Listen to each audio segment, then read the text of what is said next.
Мен Күліманов Құбат Тұрсынбек ұлы, жалпы білім беретін Түйік орта мектебінің педагог сарапшы, дене тәрбиесінің мұғалімі.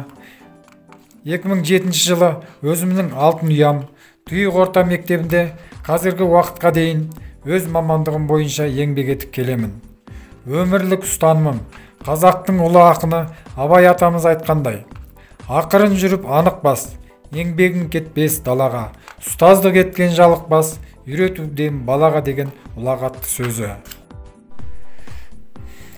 Жеңіске талпындырар бәрі бүгін, мектепте еңбек еткен нар ұлымын, қарапайым әкенің баласымын, құмына аунап өскен ауылымның. Жеткізіп тәрбиенің өсиетін, жалғадым білім деген қасиетін, батыр менен ақында болмасам да, ұстазбын барлық қалам басиетін. Ұстаз болу оңай іс демесек те, шәкірт бақыт қай жаққа өрлесек те, балаларға спортты дәріптеймін, денсаулықты сақтауға келешекте. Қағаз жазып жүретін түніменен, күлімдейтін жүзіңе күніменен, менің мына ұжымым кезіктірген ең керемет ұжымның бірі дерем.